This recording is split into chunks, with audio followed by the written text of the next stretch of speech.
Di sini dugaan kita itu merupakan kendaraan atau yang ditunggangi gitu. Kendaraannya mana nih, mobilnya atau?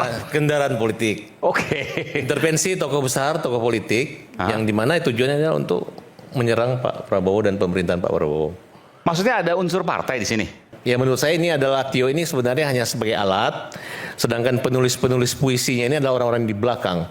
Dengan ketidakmampuan atau keawaman dia tentang hukum, dia berani aja nekat anak ini. Kenapa listrik padam bergilir selama beberapa hari terakhir di Jawa? Karena inilah yang dilawan oleh Prabowo, para oligarki tambang mineral batu bara. Mereka memaksa pemerintah untuk menaikkan harga batu bara jualnya ke PLN. Sementara batu bara ini milik negara, milik kalian rakyat. Pak Mahfud dan Rocky Gerung untuk juga ikut diperiksa. terlapor juga, ikut diperiksa karena beliau memfasilitasi dan menikmati tentang dugaan pelanggaran ini. Di mana menikmati pelanggaran ini? Karena Pak Mahfud MD melalui akunnya mengupload video Tio itu. Kita telah memenangkan gaji. Saya lihat ada kucing yang skabies, gemuk sekali badannya, tapi kepalanya itu dihinggapi jamur skabies yang membuat dia jadi nggak bisa melihat. Saya kasih nama kucing itu. Astagfirullahaladzim. Ya Allah, Tio Arianto, saya tidak pernah berkata kasar seperti kamu dan saya belum pernah dengar orang berkata kasar seperti kamu terhadap kepala negara. Kamu mengatakan Prabowo itu luar biasa, kamu na'udzubillah min zalik.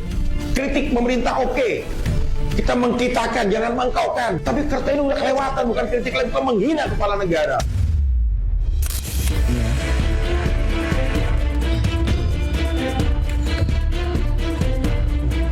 Jangan ada yang menyentuh Tio. Setersinggung apapun, jangan punya pikiran untuk membuat satu manuver yang mencelakai dia.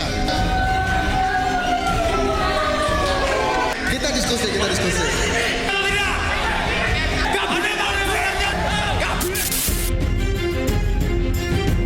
Silahkan kalian menyampaikan kritik, saran ya terhadap siapapun, tidak terkecuali terhadap presiden, terhadap pemerintah. Kami rasa seorang Tio itu tidak pantas dicontoh oleh generasi muda Indonesia yang berpendidikan. Tidak usah takut, saya melihat sekarang ini anak hanya emosinya tinggi. Tapi sebenarnya isi apa yang dikatakannya itu terukur. Bisa dipertanggungjawabkan kalau terjadi masalah hukum. Saya kira bahasa-bahasa yang digunakan seperti siapa itu, yang mantan UGM itu adalah sangat tidak pantas diucapkan dan itu tidak menjadi contoh. Bayangkan saja kalau orang-orang seperti itu nanti muncul sebagai pemimpin, mau jadi apa negeri ini? Saya juga memakai istilah presiden. Apapun yang diucapkan di dalam pikiran saya itu adalah keunikan dari kebudayaan mahasiswa itu, bahwa terlalu lancang oke, dan kelancangan itu kan bukan karena dendam personal.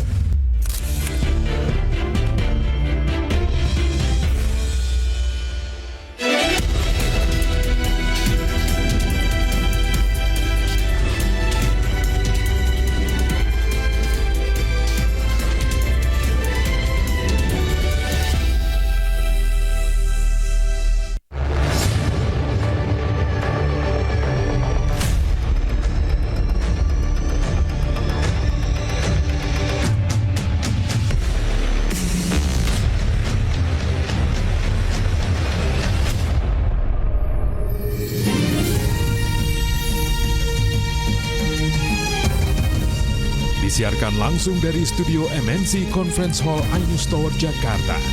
Inilah Rakyat Bersuara bersama Aiman Wicaksono.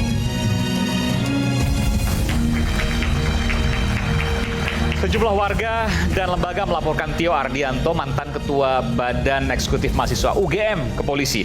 Tio yang nyaring dalam diskusi, lantang berorasi, dan percaya diri dalam bernarasi. Dilaporkan setelah mengkritisi bombardir program strategis pemerintah. Apakah yang diungkapkannya murni kritik atau memang penghinaan? Saya Aiman Wicaksono, inilah Rakyat Bersuara. Saya akan panggilkan langsung narasumber Rakyat Bersuara pada malam hari ini, pakar ekonomi politik Iksanuddin Nursi. Selamat malam, Prof. Lama tak bertemu. Silakan, Prof. Terima kasih. Kemudian pengacara Garda Prabowo Bung Ferdinand Hutahayan. Ini saya nggak salah lihat nih, Garda Prabowo tapi dari PDI Perjuangan, betul ya? Jadi gimana, coba ceritakan dulu. Garda Prabowo tapi dari PDI Perjuangan, udah koalisi atau gimana? Kita kan lawyer profesional. Oke. Jadi nggak ada kaitan sama partai di sini ya? Oh, beda. Tapi Anda masih anggota partai PDI Sampai Perjuangan? saat ini saya masih memiliki KTA PDIP. Oke. Tapi saya juga memiliki kartu anggota advokat. Jadi di sini saya sebagai advokat. Oke, baik. Kita berikan tangan untuk Bung Ferdinand Hutahayan. Akademisi, praktisi hukum, juga aktivis HAM, Mbak Asfinawati. Mbak Asfi. Saya panggil Mbak Asfi atau Mbak Vina nih? Bebas. Oke, silakan Mbak Asfi. Kemudian praktisi hukum sekaligus pelapor terhadap Tio Ardianto, Bung Farhad Abbas. Selamat malam, Bung Farhad. Ini luar biasa pengacara kita ini. Silakan, Bung Farhad. Direktur Eksekutif Lingkar Madani, Bung Ray Rangkuti, sedang dalam perjalanan. Pengamat politik Bung Boni Hargen. Selamat malam, Bung Boni.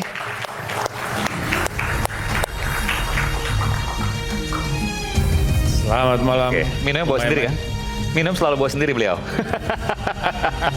Oke. Aktivis dan juga praktisi hukum Bung Iqbal Ramadan. Apa kabar, Bung Iqbal? Lama tak berjumpa. Kemudian juga Ketua Departemen Hukum dan HAM Garda Prabowo, Bung Amri Piliang. Selamat malam.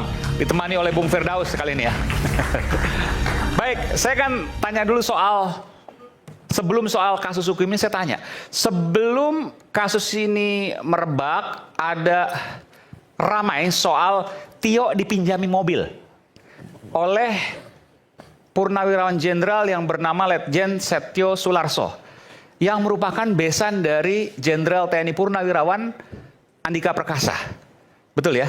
Ya, betul. Bung Farhad, Anda mulai bahwa ini kan arahnya jadi, oh Tio dipinjami mobil sama sosok yang dekat dengan PDI Perjuangan. Seolah-olah itu kalau nggak salah BEM Bersatu yang bicara itu ya. Saya lupa, ada BEM Bersatu menyampaikan konferensi pers, tapi kita undang, memang mereka tidak merespons undangan kita. Tapi saya tanya, ini kan seolah-olah kemudian mengatakan bahwa Tio, ada PDI Perjuangan di balik Tio. Silakan. Ya, di sini dugaan kita itu merupakan kendaraan atau yang ditunggangi gitu. Kendaraan yang mana nih, mobilnya atau kendaraan politik? Oke. Intervensi tokoh besar, tokoh politik yang dimana tujuannya adalah untuk menyerang Pak Prabowo dan pemerintahan Pak Prabowo. Maksudnya ada unsur partai di sini? Bukan. Tadi kan saya mau kaitkan dengan kendaraan. Ternyata selidik, kendaraan yang Bapak katakan tadi punya Pak Setio Sularso itu memang benar dengan atas nama Eni Nureni, adiknya. Nah, kemudian yang merupakan besan dari tokoh PDIP yang pernah jadi calon gubernur Jawa Tengah. Ya, Pak Andika, kita sebut aja lah, Andika Perkasa. Oke. Ya, artinya fasilitas yang digunakan harusnya kan ketika dia merasa terancam, ada penyerangan, mungkin dia bisa melaporkan LPSK, perlindungan. Tapi memang dilindungi oleh orang-orang yang betul-betul melakukan suatu perlawanan. Dapat dibuktikan dengan kehadiran Pak Setio di Bandung waktu dialog kebangsaan gitu. Yang memang satu catatan, bahwa ketika mereka menyerang, tapi berubah pada hari ini. Orang-orang yang hadir dalam dialog kebangsaan tersebut sudah memuji-muji Pak Prabowo. Siapa itu misalnya? Ya, Refli Harun, kemudian Tifa. Oh, ini kaitan ke ijazah nih. Ya, kaitan ijazahnya kan. Jadi ketika mereka mendapatkan hal seperti itu, memang mereka bersama, bersekutu untuk menjatuhkan dengan, ya menurut saya ini adalah Tio ini sebenarnya hanya sebagai alat, sedangkan penulis-penulis puisinya ini adalah orang-orang di belakang. Dengan ketidakmampuan atau keawaman dia tentang hukum, dia berani aja nekat anak ini. Nah, sedangkan kami dari tim Garda Prabowo, LBH-nya, tetap melakukan satu pengaduan masyarakat. Ya memang kalau dikaitkan dengan pasal... Sebelum pengaduan dulu, saya mau tuntaskan sini dulu. Ini jangan sampai kemudian jadi fitnah. Apakah benar atau tidak itu perlu diklarifikasi. Karena sampai sekarang masih abu-abu. Bahwa ada sosok besar, tokoh politik yang terkait dengan peminjaman mobil Tio. Yang bisa kemudian nanti akan berkembang, jangan-jangan Tio dibiayai atau kemudian diberikan dukungan, sokongan oleh partai politik tertentu. Ya kalau dilihat dari pernyataan dia di mobil tersebut ada alat pelacak gitu ya, yang belum tentu kita tahu kebenaran siapa yang menyimpan alat tersebut gitu. Mereka menggunakan dia sebagai playing victim, seolah-olah dia adalah tokoh yang sangat dibenci, anti karena menyindir atau mengkritik pemerintah. Nah, disinilah menurut kita ya banyak tanggapan daripada masyarakat bahwa sanksi moral, sanksi sosial itu mulai berjalan gitu. Bahwa di negara ketimuran yang penuh beradab ini tidak layak, tidak pantas dengan kalimat-kalimat seperti itu. Apalagi dari awal Bapak katakan bahwa ini kritik atau fitnah atau ujaran kebencian gitu. Oke, saya tanya ke Bung Fernandi kalau gitu. Sekarang saya tanya sebagai anggota PDI Perjuangan ya. Ya, nggak apa-apa. Nanti kita bicara soal hukumnya. Ini soalnya ini nggak abu-abu. Jadi kemudian saya belum mendengar ada bantahan soal itu, tapi kemudian bergulir terus oleh BEM Bersatu yang kemudian konferensi pers. Saya persilakan. Ya, isu itu kan sudah rame terus ya, disampaikan pertama sekali oleh adik-adik kita dari BEM Bersatu. Tapi setahu saya Jubir PD Perjuangan Saudara Guntur Romli sudah menyampaikan bantahan di banyak media bahwa Tio itu tidak ada kaitan dengan PD Perjuangan. Meskipun mobil yang digunakan oleh Saudara Tio itu terindikasi terhubung dengan tokoh lah ya kita sebut yang besar di PD Perjuangan. Tetapi sampai saat ini kan tidak ada yang berani menyatakan secara terbuka dari nama-nama yang disebut, apakah Pak Andika atau Pak Sulistyo atau nama yang punya mobil itu sendiri. Kalau salah Nura ini ya, mohon maaf kalau salah, tidak ada yang keluar untuk menyampaikan kenapa meminjamkan mobil itu kepada Tio. Jadi ya sampai sekarang memang ini masih kita anggap remang-remang, abu-abu dan tidak ada kepastian sama sekali. Tetapi kalau soal PD Perjuangan ya saya mendengar Saudara Guntur Romli sudah membantah tidak ada kaitan dengan Tio. Itu aja kalau soal Tio, Mas Aiman. Oke. Soal laporan saya ingin juga tahu dari Anda. Ya, kenapa jadi tiba-tiba Anda kemudian juga, saya melihat di thread kalau nggak salah ya. Ya. Anda mau melaporkan dan Anda menanyakan kepada netizen waktu itu. Betul sekali. Saya pikir wah ini mau dilaporkan dan ternyata benar. Ya. Apa tujuan Anda melaporkan? Apa salah Tio? Jadi begini, kita tidak bicara menghakimi tentang apa salah Tio.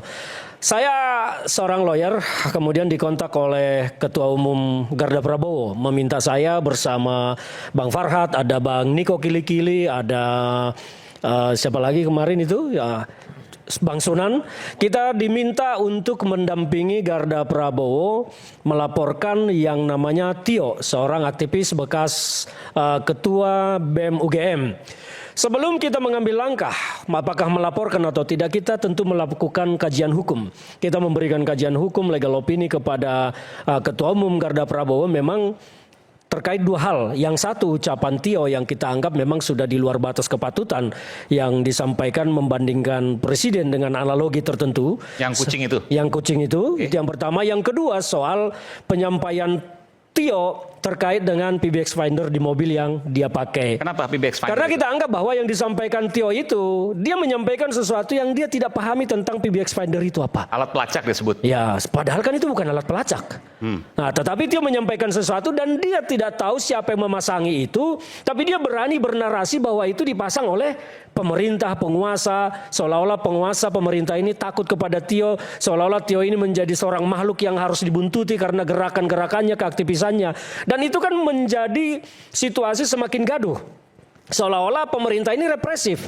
Padahal Tio sendiri tidak pernah tahu alat itu dipasang oleh siapa. Dan ternyata kan mobil itu bukan milik Tio pribadi, tetapi milik orang. Itu yang saya sampaikan ketika itu, ditanya dulu kepada yang memberi mobil itu.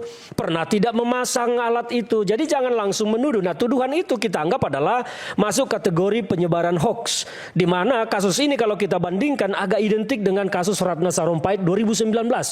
Menyampaikan sesuatu yang seolah-olah terjadi padahal tidak terjadi. Nah, Tio ini juga menyampaikan bahwa seolah-olah dia telah dipasangi alat pelacak oleh negara untuk menjadikan dia dibuntuti, seolah-olah dia menjadi sangat penting, ditakuti, dan itu membangun opini di tengah masyarakat bahwa pemerintah represif. Maka muncullah teman-teman kita dari LBHI, dari aktivis social society segala macam, menuding pemerintah semakin melakukan pembungkaman. Padahal kan tidak sama sekali. Ada berapa laporan ke Tio?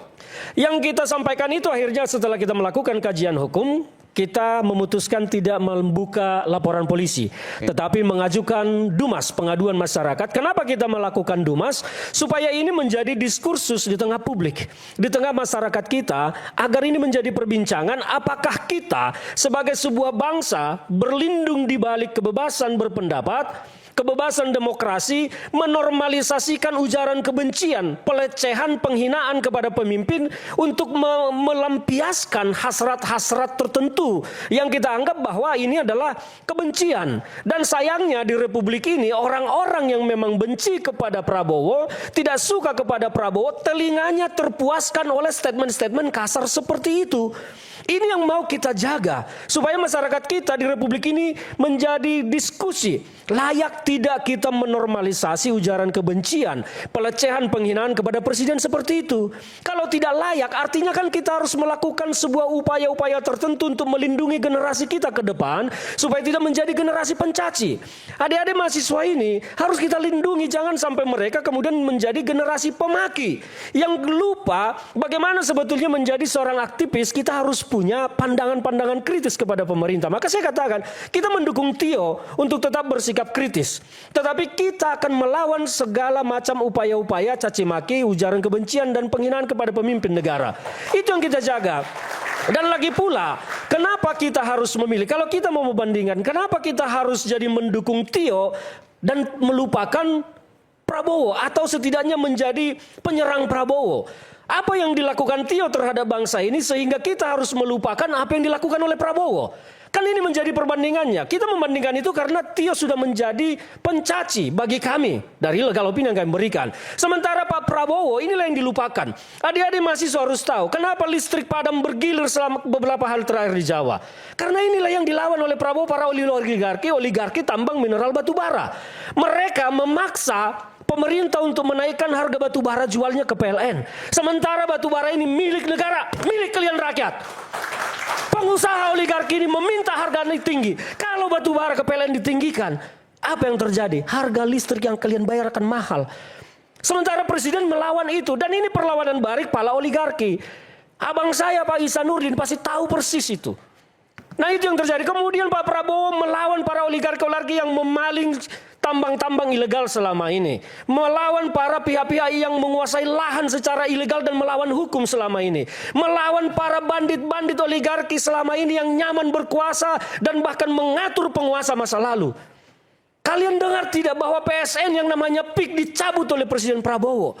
Masa kita tidak mendukung presiden kayak begini dan malah mendongkel presiden berupaya menciptakan kegaduhan bagi presiden? Ferdinand, itu pidato. Sebentar, saya selesaikan Bang Rey. Sampaikan di PDI Perjuangan. Saya selesaikan nanti. Saya tidak ada hubungannya di sini. Pidato yang layak Bang Rey, disampaikan di internal saya PDI tidak ada Perjuangan. hubungannya dengan PDI Perjuangan berdiri di sini. Bang Rey diam dulu, tenang. Nanti punya giliran bicara. Itu yang saya sampaikan. Siapa yang harus kita pilih, harus kita dukung dalam hal ini. Ketika Anda juga bergerak menggoyang pemerintah ini, siapa yang diuntungkan? Oligarki itu akan kembali berkuasa mengatur pemerintah. Apakah Anda mau itu terjadi? Sementara presiden mau memangkas kekuasaan mereka, bahkan penegak hukum kita pun selama ini takluk di tangan oligarki ini. Ketika negara mau dibawa ke arah benar, kenapa kita tidak mendukung? Ini pertaruhan besar. Ketika pertaruhan besar ini dimenangkan, maka Indonesia itu akan menjadi negara yang hebat. Bukan negara yang seperti sekarang, kemarin di penguasa masa lalu terseok-seok, rakyat hanya diberikan bansos yang murah, tapi oligarki berkuasa sepenuhnya. Kemana larinya kekayaan sumber daya mineral kita? Anda tahu APBN kita itu 80% dari pajak. Kemana kekayaan hasil bumi kita semua? Dimaling oleh mereka semua. Nah ini sekarang yang mau dilawan oleh Prabowo. Nah inilah yang saya heran. Mengapa Tio menjadi garda terdepan, menyerang segala macam kebijakan yang belum tentu salah. MBG, kita akui, saya pun orang pertama yang selalu mengkritik MBG. Saya mengatakan model pelaksanaan MBG dengan menempatkan SPPG ini saya tidak setuju. Dari dulu saya menyampaikan, bahkan ke presiden lewat ajudannya saya sampaikan, metodologi pelaksanaan MBG ini harus melalui menggunakan komite sekolah. Tidak perlu SPPG. Tapi kritik saya tidak diterima, ya saya mau apa? Saya sebagai warga negara sudah menyampaikan usul. Jadi kalau mau mengkritik itu, mari kita kritik yang benar. Janganlah caci maki seperti itu kita biarkan terjadi, dan karena kita tidak suka kepada Prabowo, telinga kita terpuaskan, hati kita merasa terwakili. Ini yang tidak baik. Maka itulah kenapa kami mengajukan Dumas supaya ini menjadi diskursus bagi publik. Haruskah kita menormalisasi ujaran kebencian, berlindung di balik kebebasan berpendapat, berlindung di balik kata demokrasi, dan membiarkan caci maki itu menjadi konsumsi publik setiap hari? Analogi yang digunakan oleh Tio memang tidak bisa dipidana. Karena itu sebuah analogi yang Tio sudah membungkus di awal, ini tidak terkait dengan siapapun. Padahal monyet pun tahu Tio itu arahnya bicara kemana, jangankan manusia. Monyet pun tahu Tio itu bicaranya kemana. Tapi dibungkus dengan kalimat bahwa ini tidak terkait dengan siapapun, kalau ada kesamaan itu tidak sengaja. Jangan kita biarkan hal-hal seperti ini menjadi kebiasaan di tengah bangsa kita. Lu bayangin kalau semua anak-anak mahasiswa ini nanti menggunakan analogi yang sama kepada orang tua sahabatnya yang dia musuhi. Saya ketemu bapaknya si Anu, namanya si ini, saya kasih dia si Ono. Apa yang terjadi dengan bangsa ini? Kemonlah kalian para aktivis sosial itu. Jangan legalkan, jangan normalisasi kejahatan seperti ini. Ini merusak bangsa, merusak generasi muda kita. Saya tidak mau anak saya seperti itu. Tidak mau saya jadi generasi pencaci. Saya mau kita ini generasi yang berpikir terhadap bangsa. Kita melihat begini, Prabowo ini sekarang kalau mau jujur, bandingkanlah apa yang dilakukan Prabowo. Danantara juga dulu saya kritik, ternyata Danantara sekarang mulai berhasil dan terlihat bahwa hasil yang dilaporkan terjadi peningkatan laba BUMN. Masa yang begini harus kita abaikan karena kita tidak suka Prabowo terus kita berdiri melawan dia, wah lengserkan, jatuhkan. Padahal menjatuhkan kepala desa pun tak mampu. Ini yang saya mau ajak kita, dan itulah dasarnya Bang Aiman, mengapa kami memilih Dumas dan tidak membuka laporan polisi. Karena Garda Prabowo pun tidak ingin memenjarakan Tio. Tetapi kita ingin menjadikan ini sebuah diskursus di tengah publik, apakah kita harus menormalisasi ujaran kebencian dan berlindung di balik kata kebebasan berpendapat. Konstitusi kita mengatur kebebasan berpendapat, tapi tidak pernah mengatur kebebasan mencaci. Kebebasan menghina tidak ada dalam konstitusi. Bahkan diatur undang-undang ITE itu semua ujaran kebencian masuk. Tapi mengapa Garda Prabowo memilih Dumas? Karena itu tidak mau memenjarakan orang. Berbeda di masa lalu, sampai ada ormas yang dibuat sengaja jadi tukang lapor.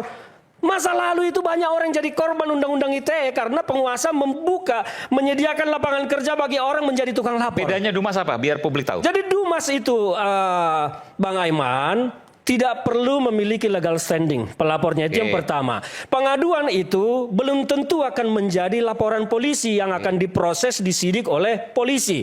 Tetapi karena kita juga mendapat informasi bahwa undang-undang ITE sedang dalam tahap akan direvisi lagi. Dan itu juga tujuan kita supaya hal-hal seperti ini termasuk bullying segala macam nanti bisa masuk di revisi undang-undang ITE. Jadi itu akan dikaji dulu apakah ada bisa dijadikan akan laporan. dikaji juga tapi nanti. kan itu Bang Farhad kan berupa laporan kan? Oh tidak, Bang Farhad tidak buka laporan. Gitu. Tidak ada yang buka laporan. laporan itu saudara kita Firdaus Owibowo di Polres Tangsel. Tapi itu terkait dengan yang kita tangkap, nanti mungkin beliau bisa jelaskan tuduhan Tio yang menyatakan SPPG itu satuan penjilat. Padahal beliau kan pengusaha bukan penjilat. Nah itu yang dilaporkan oleh Firdaus, dan itu legal standing pribadi dia, tidak terkait dengan pemerintah. Boleh saya sedikit ke Bang Firdaus silakan, ya. Jadi Anda melaporkan itu ya Bung Firdaus ya? Iya, jadi terima kasih banyak Bung Aiman. Jadi ada di dalam KUHP itu perbedaan antara Dumas dengan laporan. Kalau laporan itu kan pro justice, ada suratnya kan gitu. Artinya nomor suratnya ada. Jadi karena ini delik aduan absolut dan kami adalah orang yang langsung difitnah dan dihina oleh Tio ya, diduga difitnah oleh Tio, makanya kami lapor kemarin. Anda difitnah oleh Tio? Ya, karena kami pengusaha SPPG, kami adalah mitra dari SPPG. Oh, klien Anda? Ya, saya pemilik dapur SPPG. Anda pemilik SPPG? Ya, pemilik yayasan ya. SPPG di mana? Di Tangerang. Tangerang? Ya, di Tangerang. Di kota Tangerang? Ya, di Kabupaten Tangerang. Kabupaten Tangerang. Ya. Punya berapa SPPG? Satu, benar? Ya. Jadi dapat 6 juta sehari tuh? Belum. Kami baru dalam proses. Ternyata ada masalah seperti ini gitu. Ada masalah penangkapan. Sehingga Anda punya satu SPPG ya, di Kabupaten Tangerang, dan kemudian Tio mengatakan bahwa SPPG itu Satuan Penjilat Prabowo Gibran.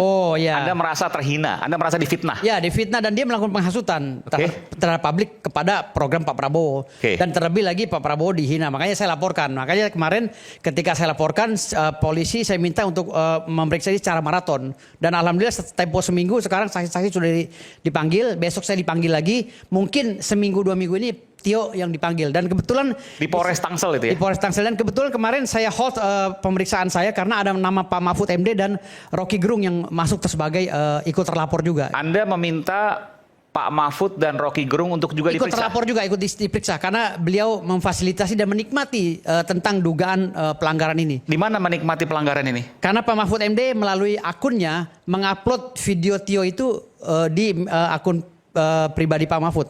Oke. Mahfud MD official. Tapi kan menjelaskan di situ. Bukan menjelaskan, beliau itu ikut dalam program itu.